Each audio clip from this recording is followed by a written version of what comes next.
Hello and welcome to the CEO Magazine's CEO Show. This is your host, Nick Vaidya. Tonight, our guest is Mr. Jose Costa, the Group President leading famous brands like Maaco and CARSTAR, among others, at the franchising firm by the name Driven Brands. He's responsible for over $1.2 billion in revenue and over 1,000 locations across North America. Before he joined Driven Brands, Mr. Costa was the Vice President of Marketing and R&D at Burger King. Driven Brands' business model is grounded on pivoting the franchise aftermarket automotive industry. They do this by acquiring complementary businesses and expanding into new verticals. Today, Driven Brand continues to evolve through mergers and acquisitions. The company recently acquired CARSTAR, which has positioned itself as a key player in the collision repair industry with insurance companies. This makes Mr. Costa a source of valuable information on how companies might want to pivot.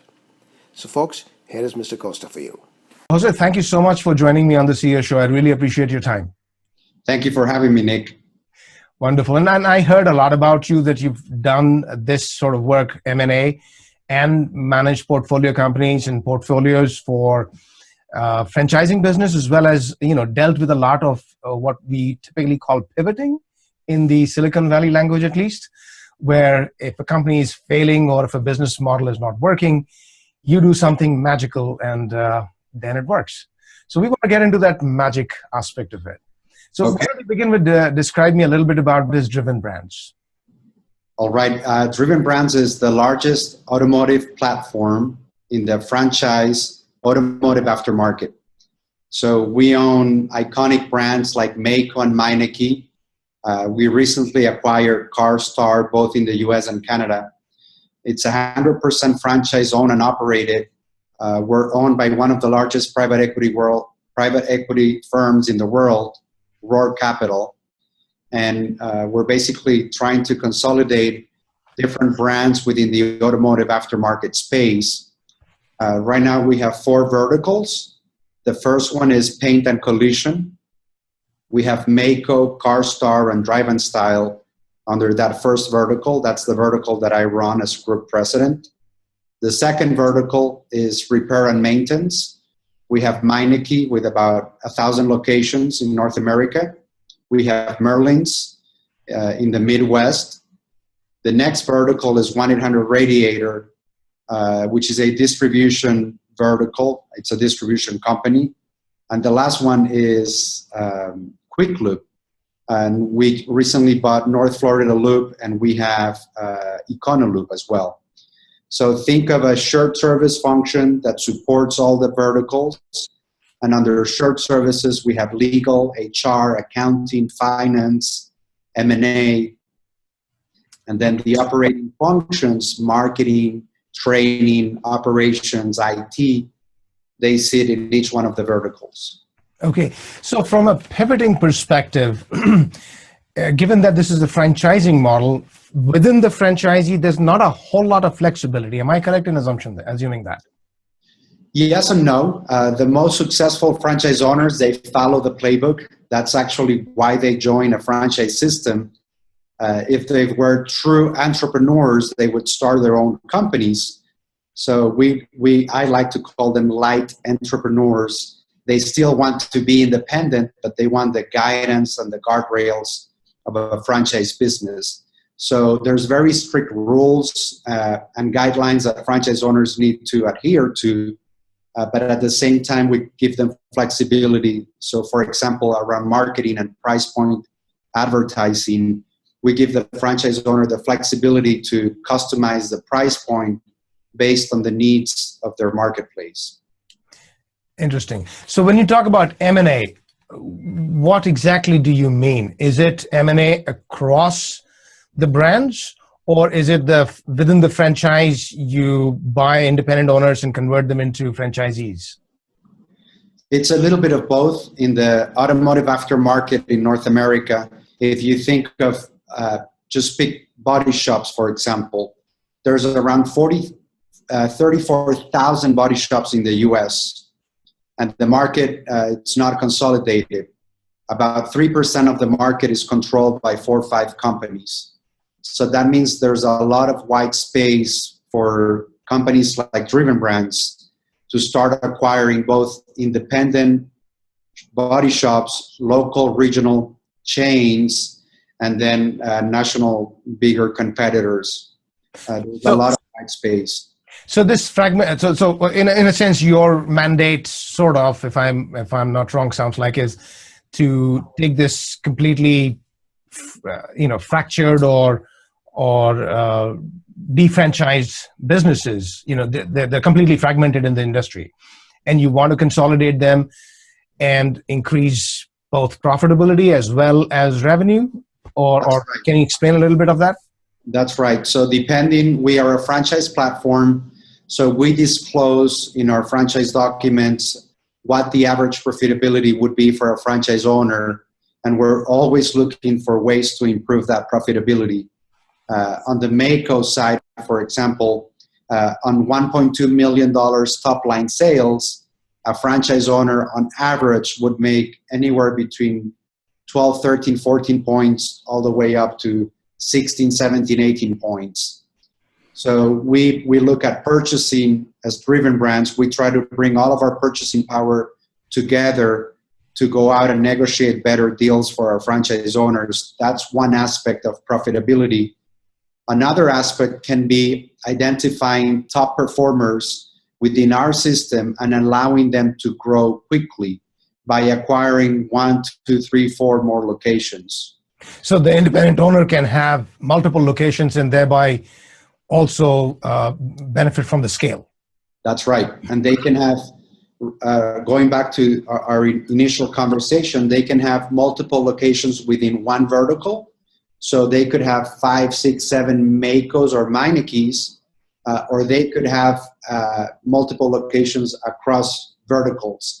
So you could have a couple body shops, a couple repair shops, and then a couple distribution shops. So when you talk about pivoting, obviously in this scenario, compared to the Silicon Valley models, you have less flexibility, but you also have perhaps a clearer roadmap or a framework as to how to bring about growth and profitability. So how is it different? Why do you think this model or an independent owner of this kind of business will benefit from joining you? In a fragmented space, it's very hard for the independent owner to have access to technology, training platforms, operational platforms, marketing funds. So by joining a franchise system, they're getting access to our state-of-the-art technology, point-of-sale system. We coach them a lot around profitability, finance, how to run the operation, how to make more money. They're putting their funds into a national marketing fund to help promote more leads and more traffic into their shops. So there's a lot of benefits for an independent owner to join a franchise system, especially in our industry. Now, would you say, and this is a question you may not want to answer, but would you say that there are some independent owners who would benefit from not joining a franchise model? And what might their characteristics be? Yes. We encounter a lot of owners that don't want to join a franchise system because they've been successful for 30 years by doing it independently. So why begin paying royalties and sort of like reporting to a higher entity and having to show your numbers to someone else? There's those type of owners, and we understand where they come from, but at the same time, if you don't have a transition plan, a succession plan, an exit plan, it's good to consider a franchise system, because if you become a franchise owner and down the road, 5, 10 years, you want to sell your franchise, we can help you within our portfolio sell your asset to another franchise owner. So it's hard to make that jump from being an independent to become a franchise owner, but we've seen probably 80% success. Well, I would say, for one thing, just the cost alone would be a big factor. If you can reduce your cost and then your margins are thin, it makes a big impact. And then systems and operations and procedures, you just make it a little bit more tightly run organization. So there is definite benefit. But at the same time, you are limited in terms of flexibility. So if there is a true I call them blue-blooded entrepreneur, even at that level, would tend to say, well, I like my flexibility because I can do a bunch of different things, and I can improve both my revenue as well as my profitability. Would you say there are some people who would fit in that category? Absolutely. Yes, you're right. We have individuals that fit in both categories. You're right. Okay. So there is a pro and cons. There's give and take. But let's take a look at a struggling company, struggling small operation, or even a large operation. Would you say that typically when you get into a struggling organization, struggling company, independent owner, what would be your hit rate? Like, I can definitely come in a struggling company and fix it 100% of the time, 90% of the time. What's your take on that? So, for example, an independent body shop owner, when we assess their performance, we can see if they're not doing insurance work, if they're not doing fleet work, or if they're not doing retail.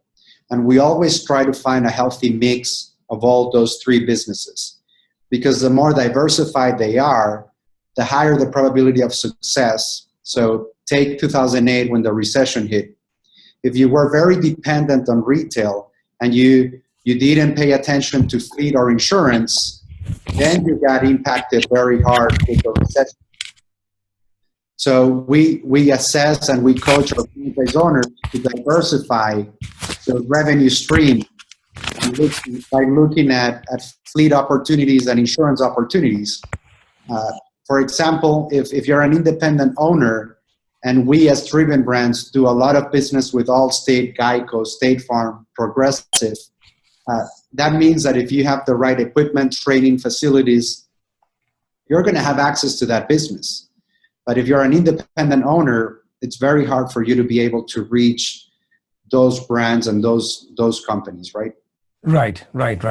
On the other hand, if they want to diversify, perhaps go into slightly different lines of business, will they have to do it independently? Do they have that flexibility? Let's say Meineke or Maaco wants to get into a car dealership. Of course, they can as independent individuals, right?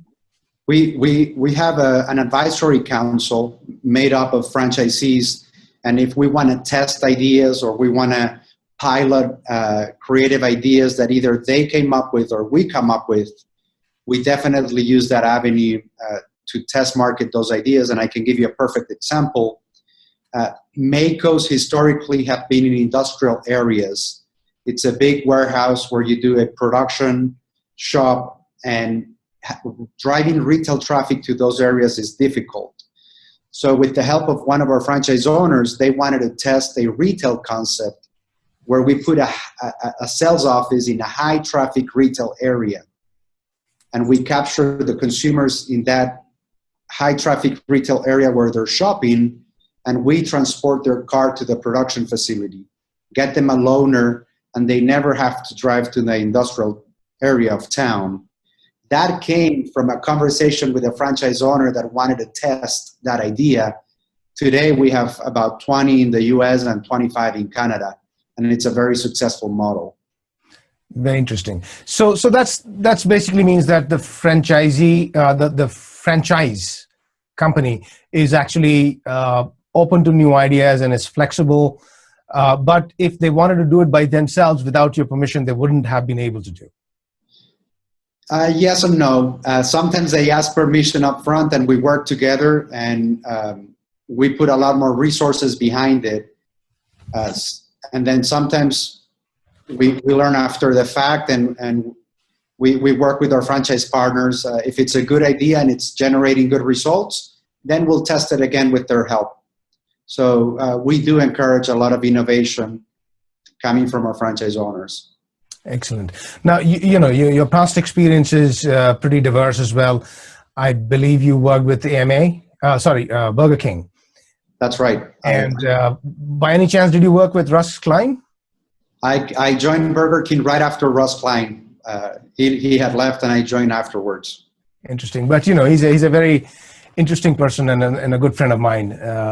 So that's why I brought it up. But so you've got franchising background, because Burger King is one such thing, one such entity. But you've got M&A and I guess finance and mutual not finance and private equity background. That's right. I've been part of 3 private equity firms in the franchising space. So 3G Capital bought Burger King. I was part of that team that restructured Burger King. Then I left Burger King to join Maaco under Harvest Partners, and we restructured Maaco. And in April of 2015, Roark Capital bought Driven Brands, and that's my 3rd experience with private equity firms. Excellent. So then I will ask you this question. When we talk about pivoting at the franchisee level, that's again limited in what it can do. But when you talk about restructuring Burger King, that's a completely different beast, right? That's right. What is going on? Why is this particular brand not doing so well? So from that perspective, because you've dealt with at the small business level as well as the larger corporation level, want to dwell a little bit into the idea of pivoting. And you know, Burger King did do some bit of pivoting, I guess, right before you joined, if I'm not mistaken. So what are your thoughts on pivoting an entire brand? How do you think about it? When do you recognize that there's a problem? I think you recognize there's a problem by continuously doing consumer research and understanding your data. There were many different sources of data at Burger King, from transactional point of sale data to consumer trends to the demographics to changing patterns in behavior. When I first joined Burger King was declining. For many years, they solely focused on 18 to 24 male. It was a very focused advertising around a very small niche segment. Menu development, advertising, media buy, packaging, everything centralized around 18 to 24-year-old male. When we first got there, we analyzed the data and we saw an opportunity to talk to families, to talk to mom and kids, to bring value back, both from a size of portion and a price standpoint. And by doing all those things, changing our advertising, getting rid of the king. If you recall the king, it was a very polarizing figure, right? Right. And we removed the king. We brought back product as the main protagonist of the advertising. We started seeing sales go up, and the results were very good. I think you need to have a pulse and a sense of what's going on in the marketplace in order for you to be able to pivot. In the fast food industry, there's many indicators. Right now in the automotive industry, we look at different trends. For example, how old is your car? How many times do you need to repair it in a decade? For Meineke, we know we'll see you 5 times a year. For Maaco, we'll see you 1 to 2 times in a decade. So by understanding those purchase patterns, changing the mindset of the company from an operations-driven company to a customer-centric company, we were able to change Burger King. We were able to change Driven Brands. Now, here's my question. This transactional data that you nowadays, of course, the big data, in the age of the big data, you have tremendous amount of data, but not necessarily all the relevant data. You just have transactional, what you're dealing with. So it's very localized to your domain. What you perhaps are not seeing is what's right outside there. So is there a process that such firms as Burger King or yours follow to make sure that we are receiving the right information and we're analyzing it, we're looking at the big picture? What do you do? Yes, there's different sources of data, and there's a consumer insights team that collects all of that data. So it can be primary research, secondary research, outside consulting firms providing support to our company. That analytical team takes all of that quantitative and qualitative data, and they start processing that versus our point of sale data. So we're seeing trends from what you say you were going to do versus what you actually purchased. And then we try to forecast your behavior in the future. So depending in the category, for example, in automotive, we know a lot about you because we have the VIN number of your car. We know how old your car is. We know the repair cycles. We know how often you need to change your oil. So the CRM aspect, it makes it easier for us to communicate with you. Right. We know where you live. We know what your needs are, your life stage. We know what media you consume, how much time you spend online, what websites you visit. Our consumer insights team works very closely with our marketing team, and they generate the data so we can test market different ideas and then finally go to the end consumer. And so you proactively seek, it's literally critical to your business function to have information not just about your customer, but around the idea of the user base. I mean, your customer may not be, you might find that you need to pivot to change your end user. I mean, not in this case, but like in the case of Burger King, from 18 to 24, you might have to switch to somebody you were not even considering as your customer base. That's a perfect example. And in the automotive aftermarket space, we pivoted 3 years ago when we first got here. Maaco was a mainly retail-driven brand. We saw a big opportunity with fleet consumers in the B2B space, and we pivoted. When we first got here, it was about $25, $28 million. We're going to finish 2015 at $80 million. So we've been able to grow at 35% year over year for 3 years, thanks to that pivot in our strategy that we were able to focus away while maintaining retail. We moved our focus into fleet, more business to business. Excellent, excellent. So those are critical examples to recognize that oftentimes when business owners, entrepreneurs, CEOs of not such huge corporations with massive resources on customer insight, or even market insights. I mean, the syndicated research that you can buy for 5,000, 10,000, 100,000, it all depends. And they have the resources to acquire that information and the resources to analyze all that information, because again, a lot of cross-pollination is required. You can't just look at one piece. It's a highly creative, innovative job to look at what might be possible. I mean, that's happening now. I mean, Facebook and others are classic examples. AMD is a great example of how the processor market was suddenly hit from underneath. So there are many examples, and I sensed that you were going to say something. Yes, I was going to give you a very powerful tool that we like to use with our franchise owners.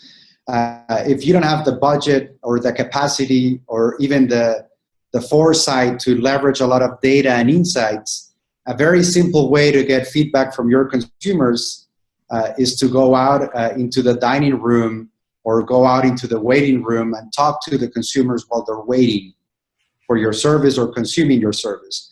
So at Burger King, when we toured hundreds of restaurants, we would always go out and give thank you to the consumer and ask them, what can we do better? Why are you coming to Burger King? How's the quality of the food, the service? In the automotive aftermarket space, it's the same. They're waiting 5, 10, 20 minutes for an oil change. That's a key moment in time where we can go out and talk to the consumer. So at the corporate level, we may have budgets to do a lot of research and data examination and bringing different databases together. The franchise owner can add value too at the local level by interacting with our consumers. Now, do you also then go and say, by the way, I'm inviting all the franchise owners to come in for this retreat, and now we want to pick your brains, what you picked from your consumers? Absolutely. That's part of what we do. We also do a mystery shop program where we send mystery shoppers across the system. They'll get an estimate, they'll get a repair. We evaluate that interaction, that transaction. We record the calls to make sure we're answering the phone the right way. We have online satisfaction surveys. It's a very data-centric, data-driven organization. And when we meet with our franchise owners, we get additional insight on how to continue to improve. There were two questions Excellent. That I wanted to get at, which you mentioned. One of the things is that the small business owners, or not even small business, I'd say resource-constrained businesses. They could be large businesses with really tight resources. And I've been in Fortune 500 companies where sometimes they don't have any money to invest in what seems to me to be the critical functions. And those are the functions that are first to go, whereas they shouldn't be the ones. So it's not just a small business problem. It's a business problem. So Have you, in this process, being close to resource-constrained, shall we say, CEOs or entrepreneurs, have you dealt with where you say, well, there are so many ways. The 80-20 principle is in operation. You can still get a lot of value out there without spending money. Yes, absolutely. An example in our category, we control the point of sale system. So we have a lot of transactional data that sometimes the manufacturer doesn't have. So pick Procter & Gamble as an example. They go through Walmart. The transactional data sits at Walmart, not at Procter & Gamble. Right. We have the beauty of having that point of sale system that we control, so we can see that transactional data. That is a very rich environment where we can pull a lot of insights without spending a lot of money in research. So that would be the bare minimum. And then all the way to running a quarterly brand tracker to measure brand health. Right. We're doing segmentation studies, media consumption studies.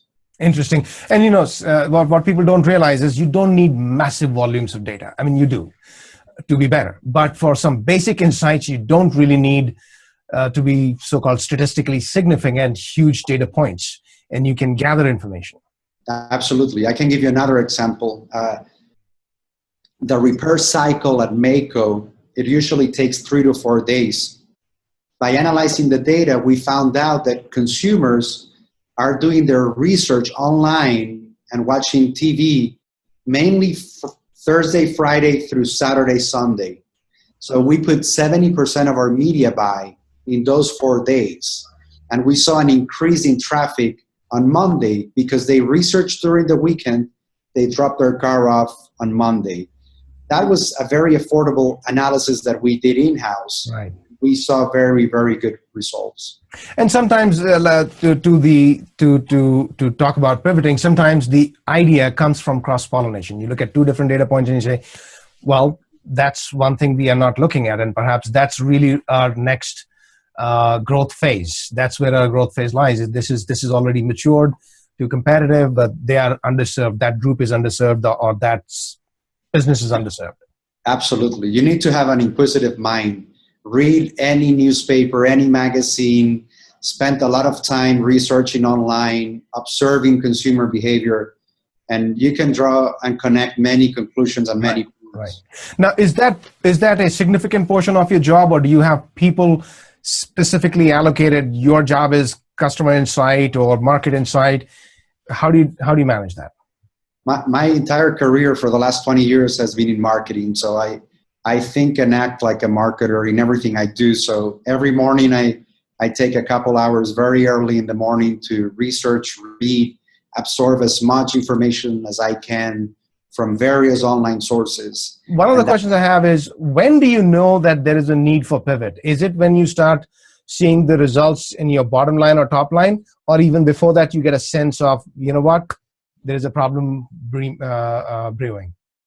Hopefully it's before you feel the impact in top line sales and your bottom line, because you're looking at leading factors and not lagging factors, right? So when we look at our sales, our data, we try to forecast as much as we can. And that's how we see what's coming down the road, and we try to pivot. So for example, we know how seasonality plays a very important role in our industry. If you think of collision and accidents, when it rains, when it snows, right, when there's hail, those are things we can see based on years of data and forecast what's going to happen, right? Right. We try to be ahead of the curve as much as we can. It's hard. Sometimes it's hard. Yeah, sometimes it is. But keeping your eyes open and having diversity within your group perhaps matters. People coming from different backgrounds can look at things from a different perspective. Is that something that you encourage in the company? Absolutely. Diversity from backgrounds, from cultures, from ethnicity, across every levels of the organization. Another very important point is we leverage our partners, our suppliers, for a lot of data and insights around the industry, what's going on, what they think it's going to happen in the months to come. And between our team members, our suppliers, our franchisees, and our data, we have enough information to be able to pivot if we have to. So do you have a system? Do you have a process that you could take with you into another company and say, well, that's the process that worked, and we'll go with it? Or is it just ad hoc?